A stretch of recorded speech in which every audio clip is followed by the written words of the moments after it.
It's showtime, folks. Enjoy the show. I need to start wearing aluminum foil on my head. Maybe that's it. Can I tell you, happy Saturday matinee to you both. But first, Steve, Andy, it's good to hear your voices as always. Well, it's good to hear your voice, Andy. You know, Questionable. When I hear it, it sounds good. My first truly moving cinematic experience. May I tell you? Please. What year did Superman come out? 78. Right. So then it would have hit Betamax.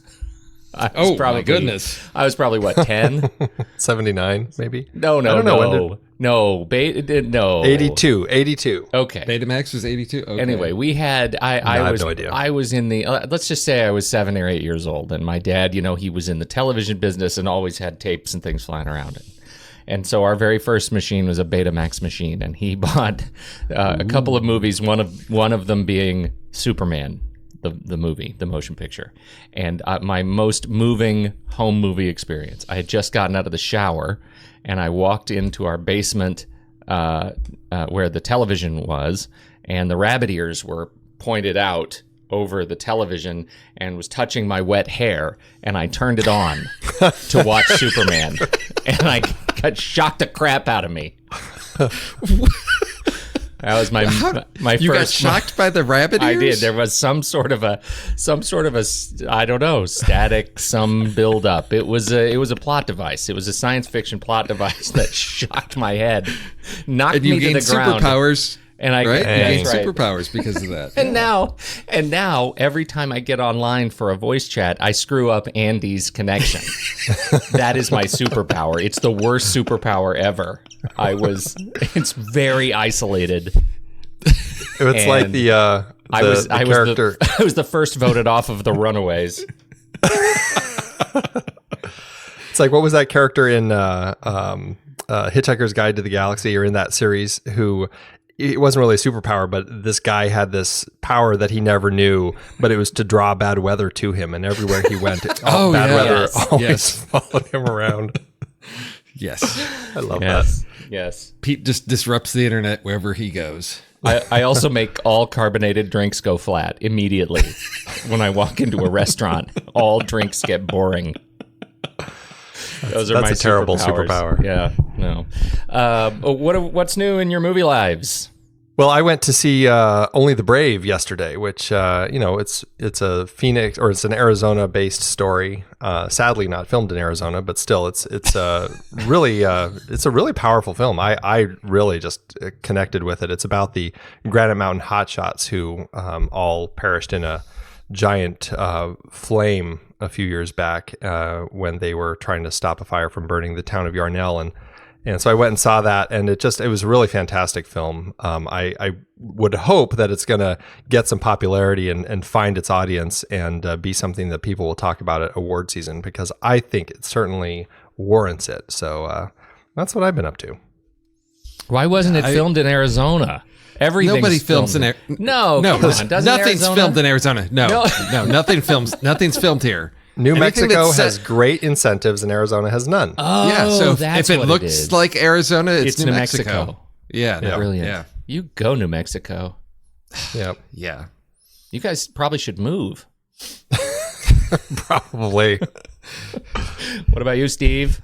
I took a challenge and I decided to watch Raw. Oh, hey, all right. Available on Netflix, and I had heard just that this was a really intense and gruesome film to watch, and I do not usually go for those types of things, but I loved it. Really? Yes, it is much more than it appears from the trailers. There's a lot going on in that film, and it is a tough watch. There are some scenes that, do not eat before watching this movie, and you probably won't have much of an appetite after.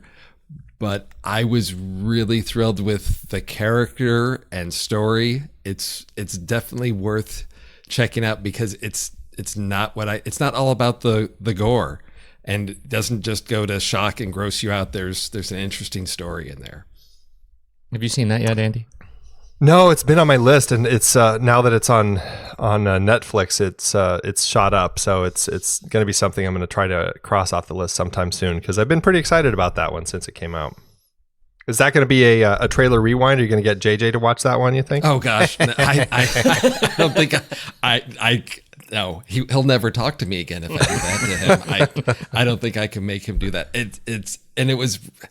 And I think, well, what pushed me over the edge to watching it is that it's about a girl going off to school to be a veterinarian, and sort of this hazing, sort of what you get from the trailer is she's a vegetarian or vegan, and there's a hazing ritual where basically all the like first year students have to like eat some piece of like animal.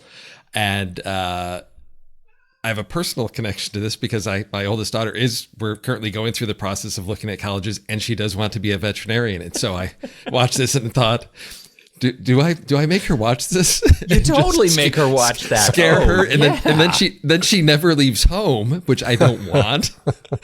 I don't want to give her a false impression of what goes on at college, because no, this does not happen.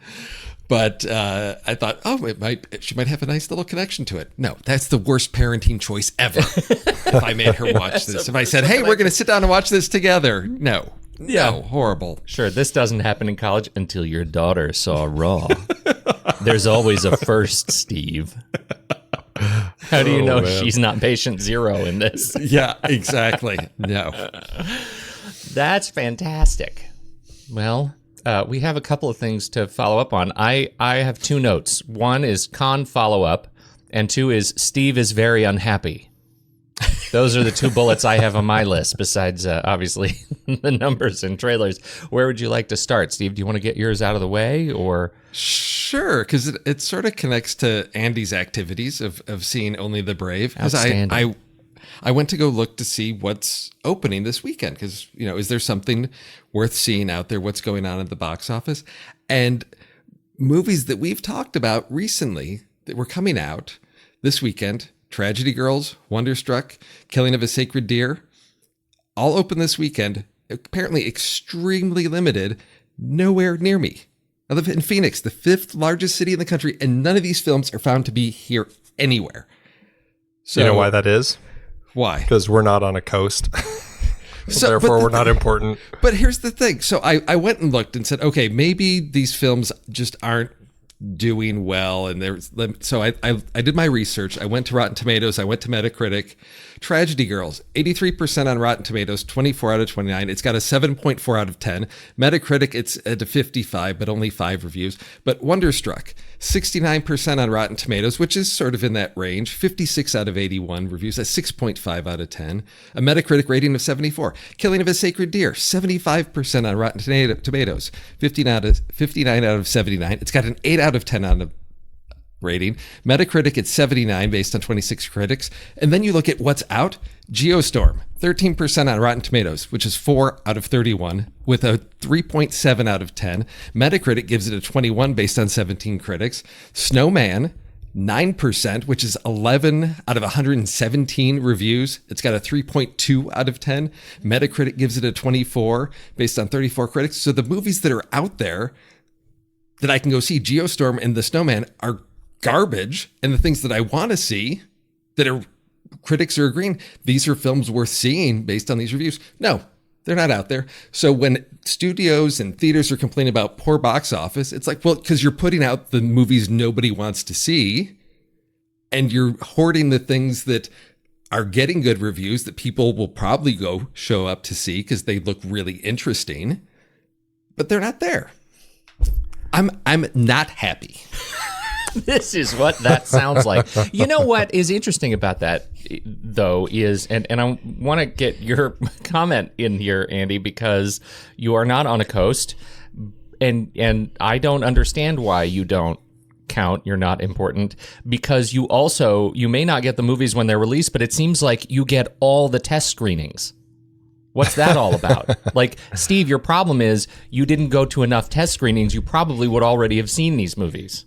You just wouldn't have known it until the moment they start. No, because I would have showed up and like, ooh, maybe I'm going to see Wonderstruck. Oh, no, it's Geostorm. Yeah, it would have been Geostorm 3 times. Yeah, exactly. That's what it would have been. Yeah. Exactly. Yeah, that's the problem. The test screenings are usually for those big films like Geostorm, and rarely are they for things like, Tragedy Girls, or something that's a little more limited, but might actually be worth our time. So it's just one of those frustrating things. I don't know. I was looking at the movies playing in the theaters yesterday, and I was shocked that Geostorm had so many screens because it looks so terrible. And I feel like that's just destined to bomb. But I just why can't they at least give one of those screens to something like The Killing of a Sacred Deer, because that's got nothing but incredible reviews. And yes, it may look a little strange, and maybe it's harder to draw in its audience, but at least it's giving people the option. I don't know. It's frustrating. But hey, Boo 2 opened, and that's looking to dominate this weekend. So there you go. Oh, God, that's horrible. Well, I will say kudos to Tyler Perry for finding his audience, knowing what they want to see, making it cheap, and making money almost every time. So smart dude. Very smart dude. Well, I haven't seen anything. However, the opportunity is ripe. Everybody's leaving town, so I've got the week to myself. I'm going to have to catch up on all of these things. Yeah, you can finally see it. Yeah, that might be on the list. Let's just say it might be on the list. I do want to talk. We got a little bit of feedback on Khan. Were you surprised by the sort of bifurcated feedback on the Wrath of Khan remake? Into Darkness? No, you mean just the fact that I think the thing is, and I kind of pointed it out, for people who never saw the Wrath of Khan before they came to Star Trek Into Darkness, they kind of it's kind of a fun movie. They can still enjoy it. But and I think that's where the bifurcation happens, because some of the people who saw Wrath of Khan can see nothing but kind of all the retread that they're doing terribly.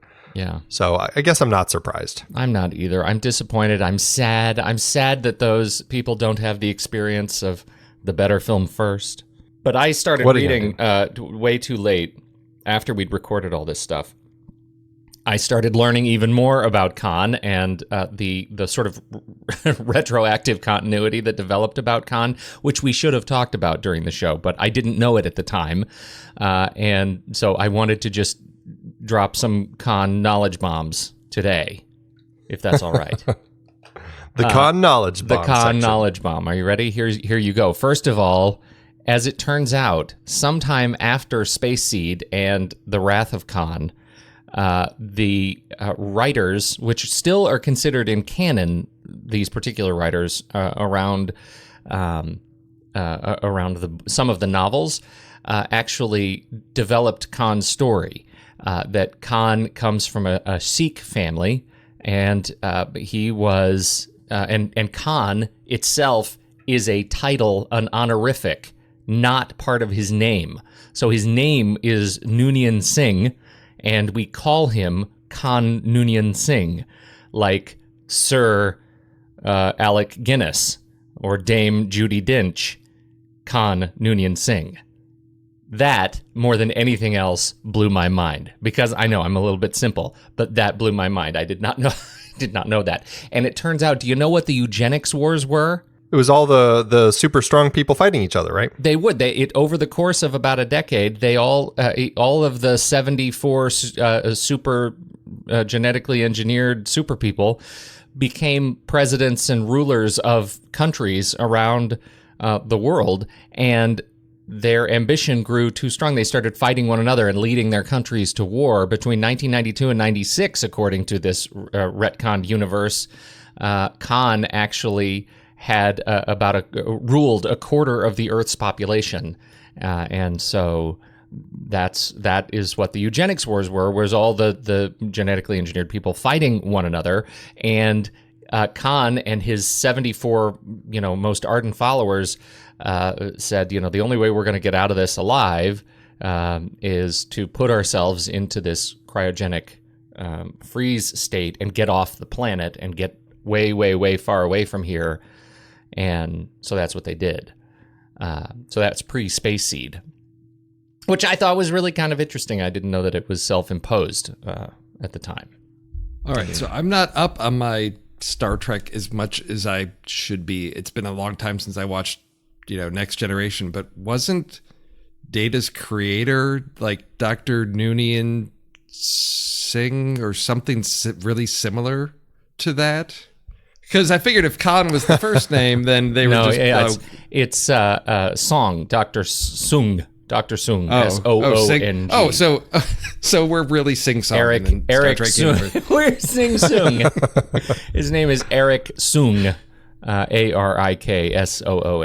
Yes, that was, that was great. But he was also played by Brent Spiner. Right. Yes. Okay. So not the same guy, but that was good. It's funny, and I think what you and I were laughing about when you discovered this funny little fact is that it makes the title "The Wrath of Khan" sound really dumb when you put any other title in place of Khan. The Wrath of Mister, the Wrath of Sir, the Wrath of Admiral. Right. It's just terrible. Oh no.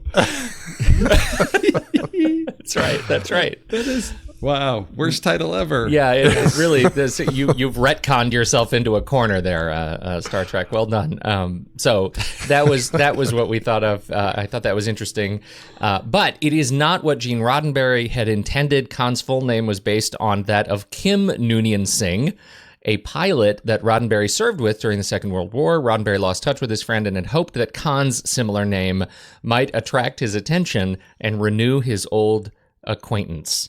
And so, according to Roddenberry, it doesn't say this outright, but it sounds to me that Roddenberry considered Khan part of the name, just like his buddy Kim Noonien Singh. So that was like the most expensive classified ad ever of like, hey, remember we were friends in the war? That's right. Here's how to find me. Every movie is a letter in a bottle in some way, Steve. We know this. Okay. So that makes the movie Message in a Bottle like a double message in a bottle. It is. That's exactly right. A message in a bottle in a bottle is what that is. That's fantastic. The Cutty Sark on the deck of a Cutty Sark in a bottle. That is what that is. I have been watching, we should put these in the notes for this one. If you haven't watched the CGP Grey Transporter Death Machine video, that has given me nightmares all week. I remember I watched this when it first came out, and I was really moved by it, which is the video where he explains that the transporter, by its definition, its existence, it has to be a suicide machine in order to work. And then he goes into the really dark place of what if every time you go to sleep, you actually die, and the person who wakes up is just a clone of yourself, waking up with brand new eyes and all the memories of the guy who died yesterday. So I told my kids that, and now I gave them both nightmares. Yeah. Yeah. You just keep earning that Best Dad of the Year award, don't you? But I said it with great curiosity. Kids, let me tell you a little something. So tell me what you think about this. My son goes into buffering mode, where his eyeballs turn into spinning beach balls. Yeah, not quite ready. Not quite ready for some of that stuff. Anyway, shall we talk about trailers? Yes, let's. Or do you have more box office to talk about? No, I think that's it. I'll be curious to see which of the new movies ends up on top. If anything, we'll be able to kind of beat out Boo 2. Boo 2 is probably going to top the box office. Tyler Perry's first Halloween film that he did. I think it was just, I can't remember if it was last year, but that one was a really surprising hit for October. Happy Death Day is probably going to do well. I'd like to think that Only the Brave is going to break in there somewhere, but I think it's going to be kind of a slow burn with that one because it's probably mostly attracting older people. I know. Slow burn. But Geostorm will probably do well, unfortunately. Man, isn't it great that Geostorm is at the top of the box office this weekend, and we have a list that essentially where Geostorm is the crown prince of that list. Amen to that, brother. All right, Andy, why don't you do your trailer first? Well, every time a new A24 trailer comes out, I get very excited. And I've been hearing about the Ballad of Lefty Brown for a little while, probably since it premiered at South by Southwest back in March. It sounds like a really interesting Western, and it kind of got me excited, but there wasn't much out there until finally this trailer hit. I knew A24 had acquired it to distribute, and now the trailer's finally out there, and it looks just fantastic. Bill Pullman is the title character, Lefty Brown, who is kind of the deputy for a sheriff who gets gunned down.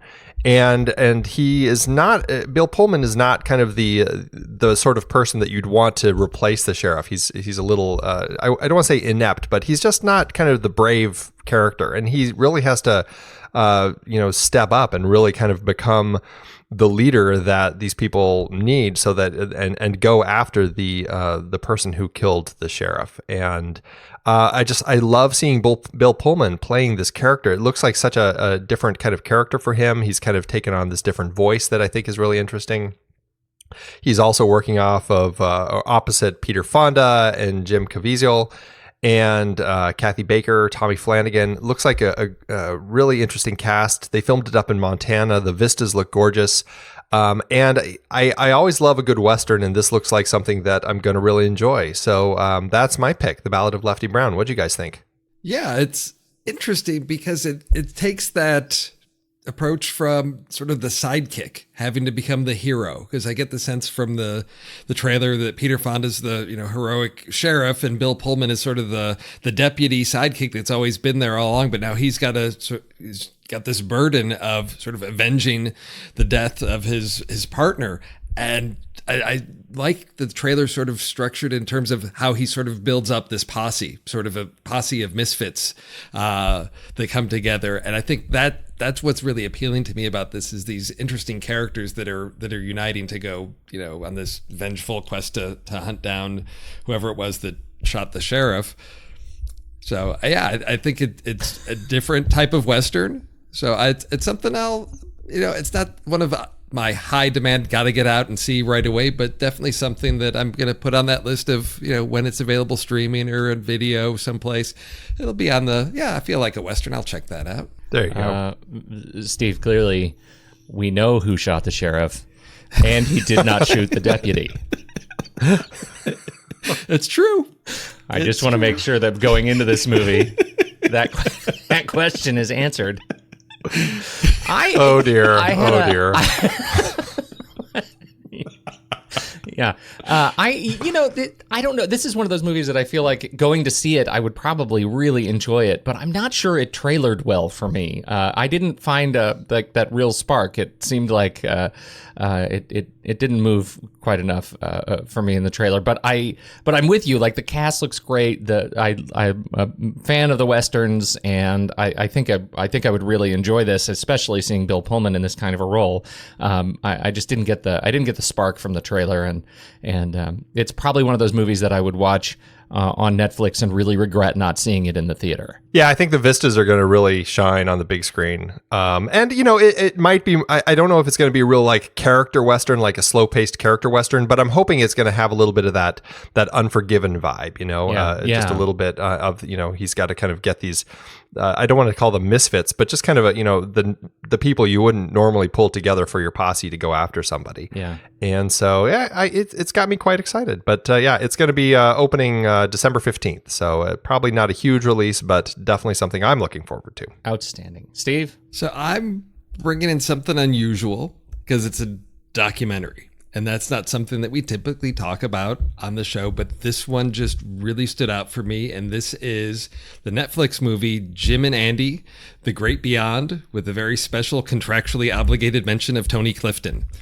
And this is a behind-the-scenes look at how Jim Carrey really became Andy Kaufman during the shooting of Milos Forman's 1999 film Man on the Moon. What I didn't know, and is apparently, according to the trailer, all this behind the scenes footage has been locked away and unavailable. And now it's being released for the first time. And part of it is because of some of the behind the camera shenanigans of Jim Carrey. And what makes this really interesting for me is not only do I love Man on the Moon, which to me is an underrated film that really deserves rediscovery. To me, it's one of the three great biopics from the 90s that Scott Alexander and Larry Karaszewski wrote, which was Ed Wood, People versus Larry Flint, and Man on the Moon. But Andy Kaufman is such an interesting character, and his style of comedy was so unconventional and just mysterious that it appears that a lot of that carried over into the making of this film, so that Jim Carrey and his embodiment of Andy Kaufman was pulling all kinds of weird, disruptive stunts during the making of this movie. And just the way that this trailer is setting this up as, oh, the footage that has been hidden away for 20 years, I have to question, so much about what is real and what is not in terms of what we're getting with this behind the scenes approach to this.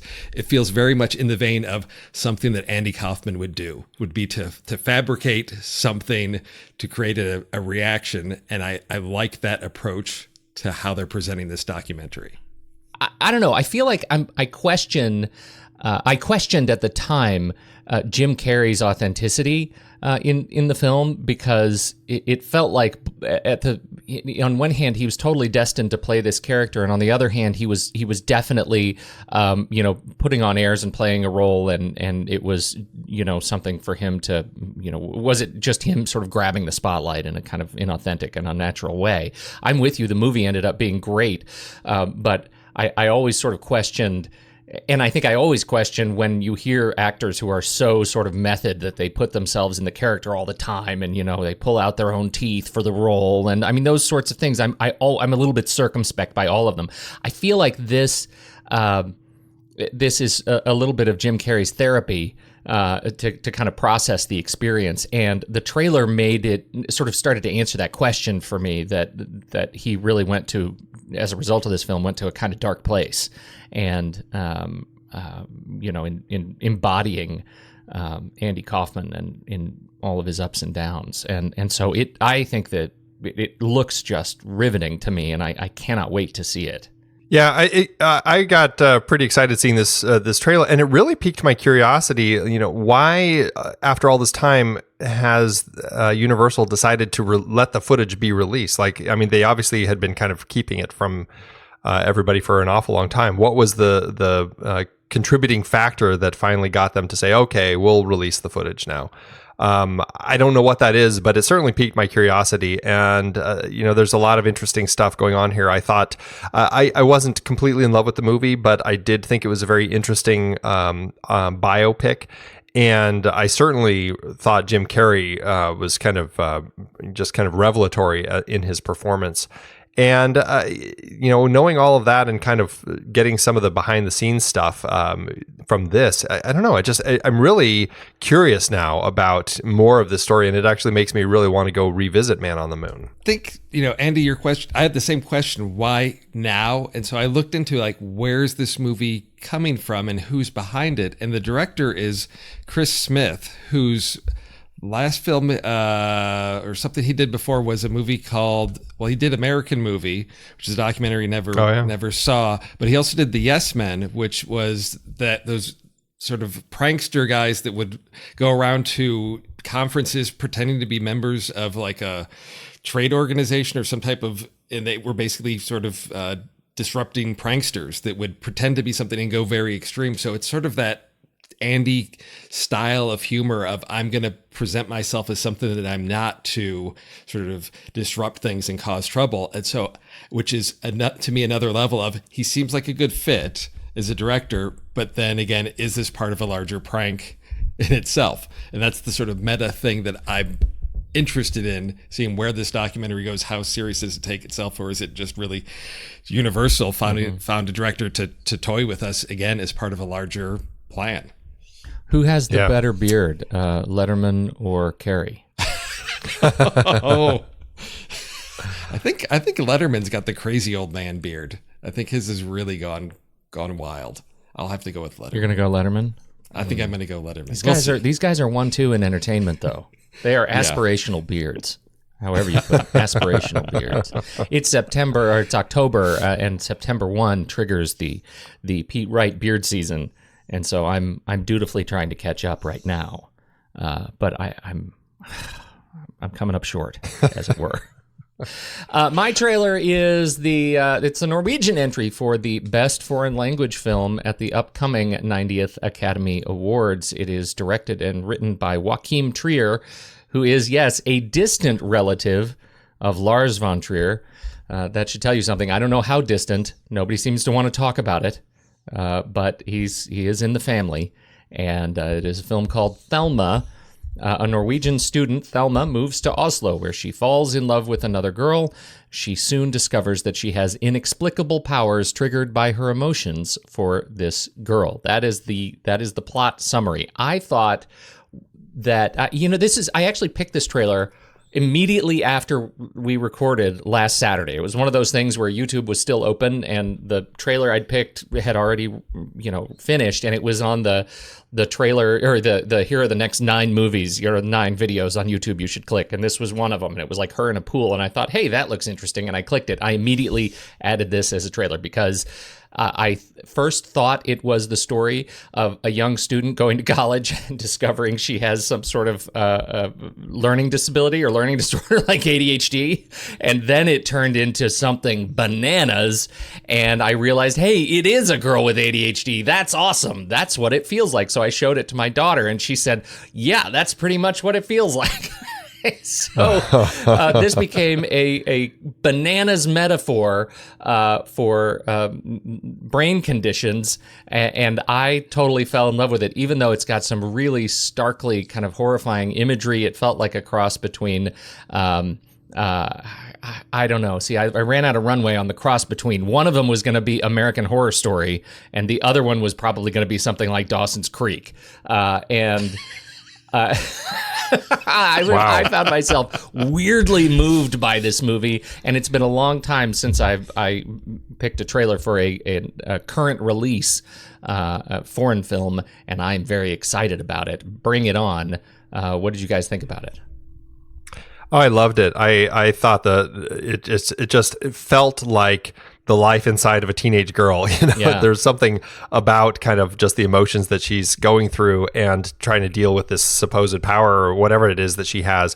It really just was exploring things in a really interesting way. And I've only seen one of Trier's other films, and that was Oslo, August 31st, which it was an incredibly powerful film. It was kind of depressing as all get out, but really just a strong film. I really liked it. And so I feel like he can bring solid stuff to the table, and watching this trailer, I'm like, I feel like he's really tapped in well with these characters, and it struck me as just a strong film that is on my list now. So I quite enjoyed the trailer. What do you take, Steve? Yeah, I think it's an interesting, as a parent of teenagers, it's to look at the transformation that they go through is sort of akin to having weirdly uncontrollable, strange superpowers that cause chaos and disrupt your life. And I think it really taps into that metamorphosis or transformation that kids go through as they're trying to find out who they are. So I think it's a nice fit within that, superhero genre. As soon as I watched this, I thought, of course, this is in Pete's wheelhouse. It's got superheroes.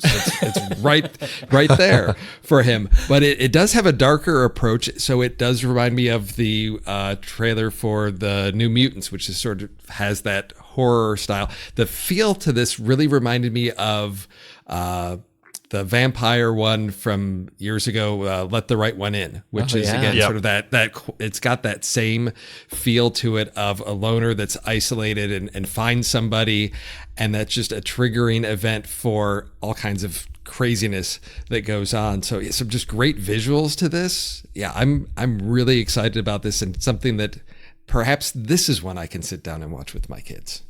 That's true. This is a perfect one for kids. I think let's see, the release date. It's been floating around festivals all throughout the bottom half of of the year. It opens November 10th in the U.S. Limited, it says in parentheses, probably not Phoenix. Huh, that's funny. Yeah, exactly. I'll be grumpy again. Really tying a bow around that one. But it's available. It's around. You should be able to find it. And November 10th, a little bit more broadly in the U.S., but it's been at the film festivals all around the world for the last couple months. So looks like it's interesting. Thelma, put it on the list. There you go. Fantastic. Speaking of lists, let's do ours. Andy, what was our list for this week? Well, we just loved the transwarp drive in Star Trek Into Darkness, Pete. Really central to the plot. Really just...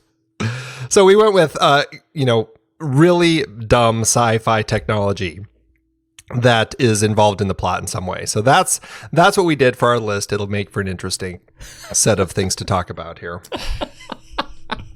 I know I broke something doing this list. Like, this was really hard. Was this easy for you guys? It was a hard thing to search for. Like, I was racking my brains, and I ended up finding some that I'm pretty proud of, but it certainly is my shortest list that I've found thus far. Okay, well, Steve, I feel like I have nothing to lose here to let you go first. So because we all have the same. We might all have the same. Well, I don't know.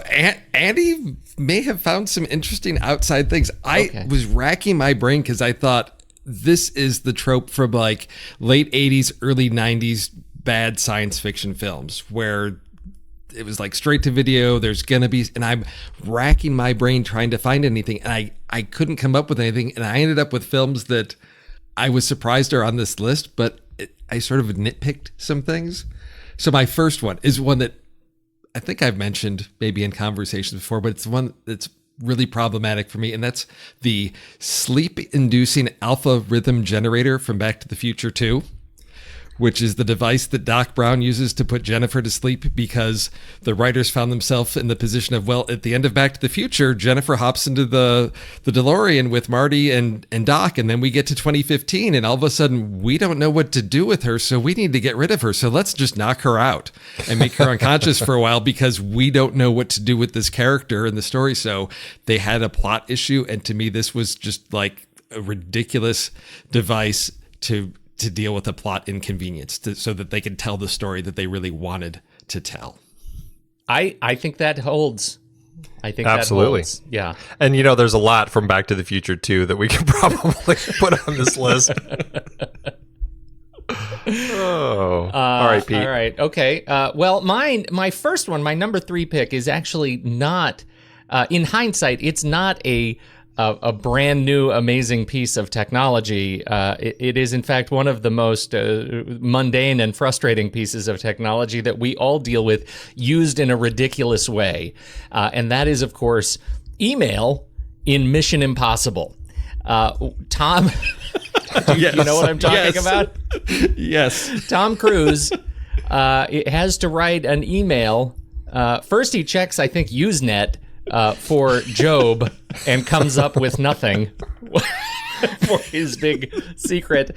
And then he decides, I'm just going to send an email, and he sends it to Max at Job space 3:14 and manages to get a response. And that even then made me really, really upset, like really upset. And it, to this day, it stands out as one of the central bits of frustration in that movie. And there were a lot of frustrations in that movie. It does not hold up well. So funny. He got the @ sign right. He did get the @ sign right. Yeah, we'll give him that. Well, my number 3 on my list, this is a film that you wouldn't really call a science fiction film by almost any stretch of the imagination, except it does have a piece of sci-fi technology in it that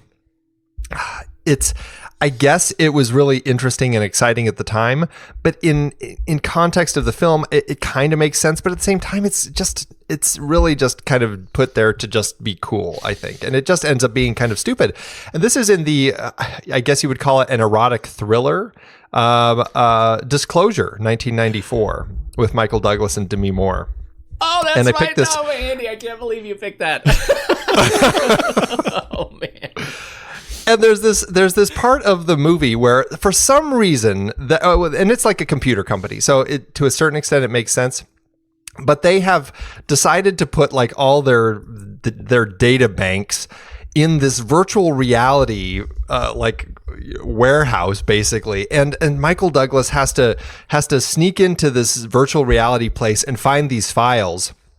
And he's going around this place, and of course, Demi Moore, her avatar pops in, and she's actually already deleting the files, and it's this big thing. Like, she can't see him, he can see her somehow, and it seemed cool at the time, but in retrospect, it just is like just such a silly plot device that's in there just to kind of look cool and hip at the time and everything.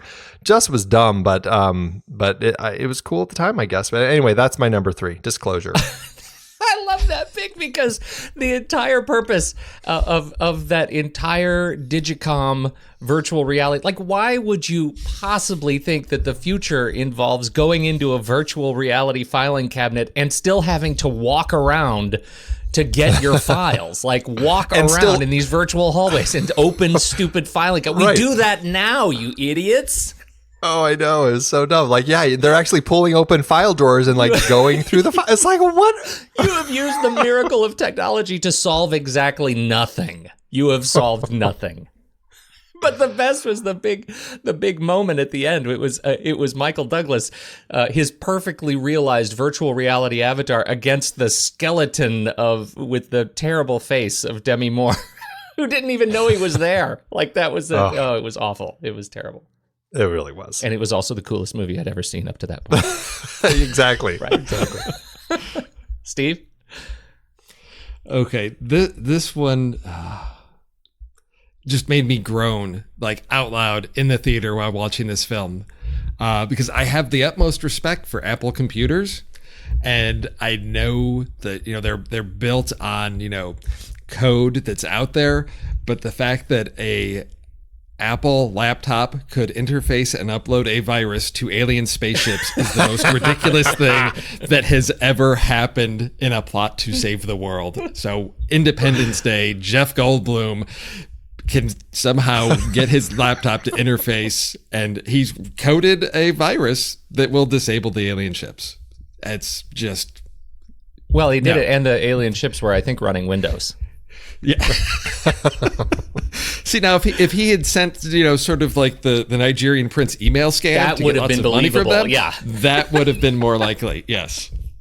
So funny. Well done. That's a good one. Well, my number 2 pick was actually Disclosure. So well done, Andy. I'm going to insert a bonus pick in here, which is, what is it that a programmer needs to extract the personalities from 200 deceased criminals just to allow us to see Russell Crowe as a nutcase? This is, of course, Virtuosity.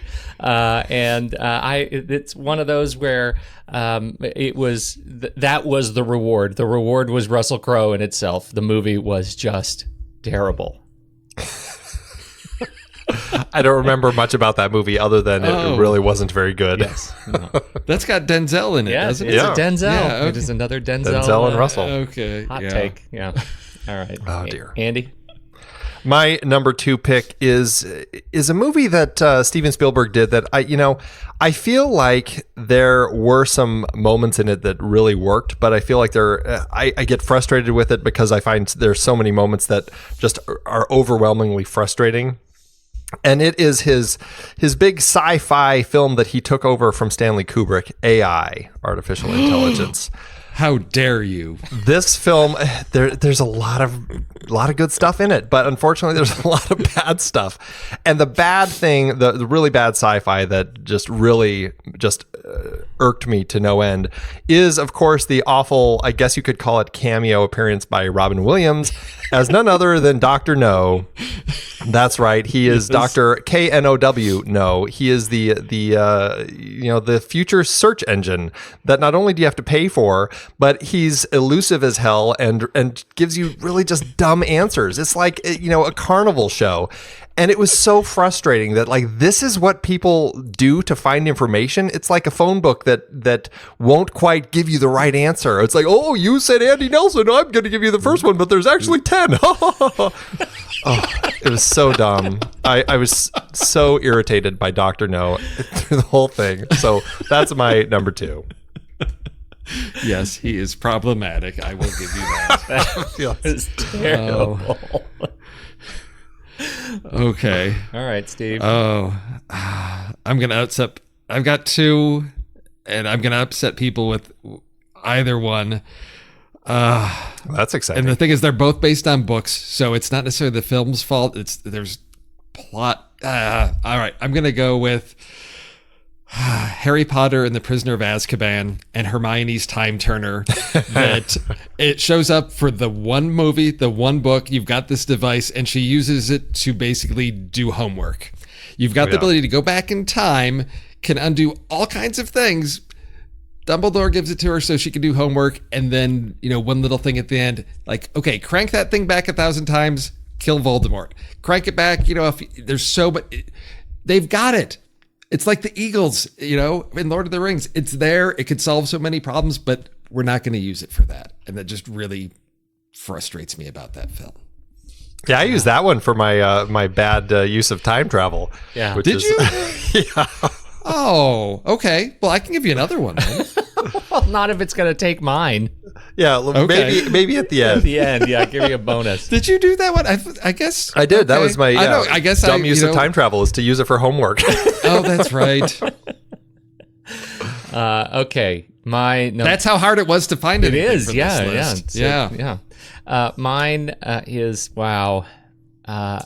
This one, it's tough when you're doing one that is based off of technology that is used almost exactly perfectly as described in the book, and it works so poorly on screen.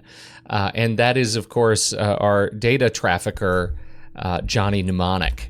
The movie, pretty much anything involving the brain and his like trance-like state when he's buffering data to get in the iPod in his brain, is just terrible. The movie, falls apart. But really, how the movie uses the brain stuff as a plot device is mostly just so we can get into this sort of B-story emotional line where he starts losing more of his precious family memories, and it's just ends up terrible. The book, the story that was included in Burning Chrome, which is a collection of all fantastic William Gibson stories, is absolutely where you start with this and then you stop.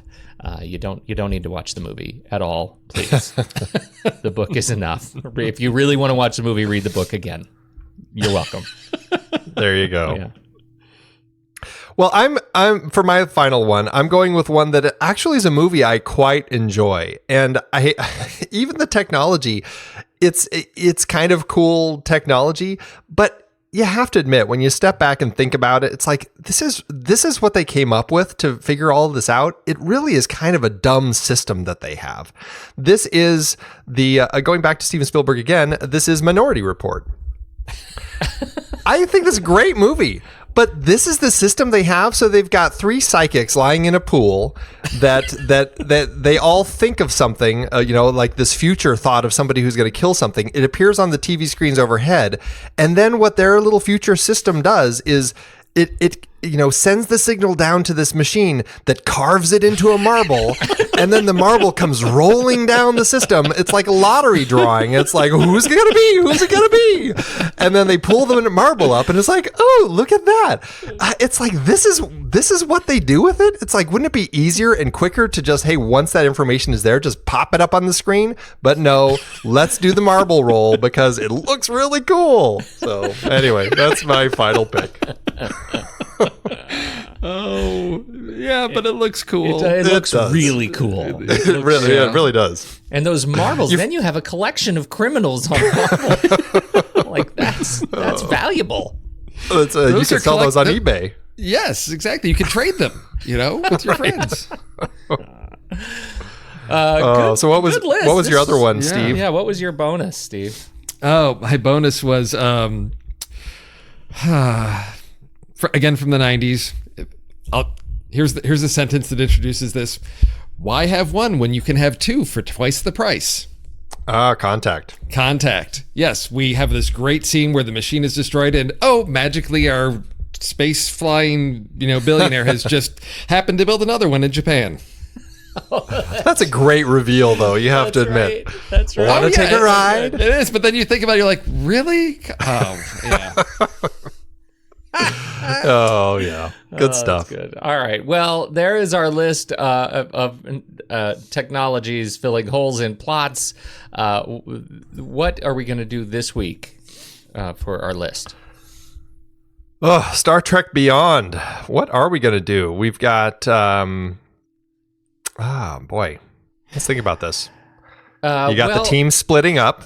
You got a lot of, separation. You've got...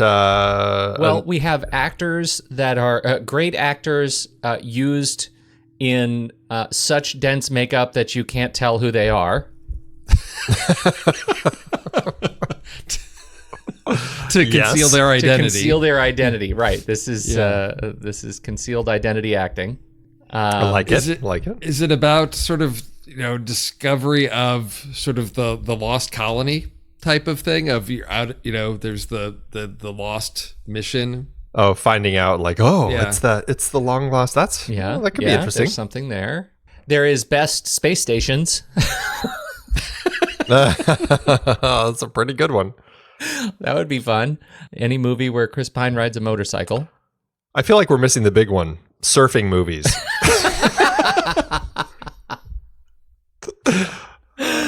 That's awesome. Ride in the big wave. Movies where drones are used as central plot elements. No love for that. Okay. All right. Anything sticking from what we've said already? I like the lost colony idea, or just, people stranded. There's an interesting element we could pull with, stories of missing people who have been stranded somewhere. Missing people, stranded somewhere, lost colonies included. Okay, there's a thing. I think we could do some interesting things there. Okay. Steve, are you in? Are you in for missing stranded people and lost colonies? Somewhere? Say somewhere. All right, there it is. Movies of missing people stranded somewhere, lost colonies included. Excellent. Lost colonies is a central plot device.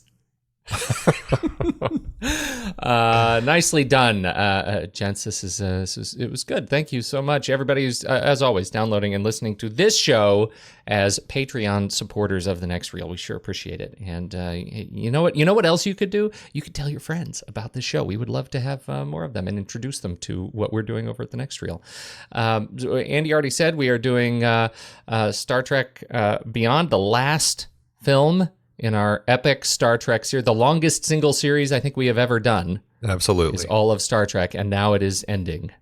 And Steve, what's coming up on Trailer Rewind? Well, if you haven't already, go check out the Miss Sloan episode that recently posted. But coming up next month, JJ and I are looking at an interesting little movie called Faults, which is about a cult deprogrammer that finds himself sort of in an interesting situation. Excellent. I haven't seen it yet, Andy. Did you ever see that? I don't remember whose pick that was either. I think it was mine, but it still looks interesting to me. I've had it on my list for a while, so I'm definitely going to have to check it out soon since they're going to be talking about it soon. I know. Get it on the list. All right. Well, this is great. And we have, I think we've already mentioned it. We've got our next film board's coming up in a couple of weeks. Murder on the Orient Express. That's the next one we're excited about. So maybe we're excited about it. Who knows?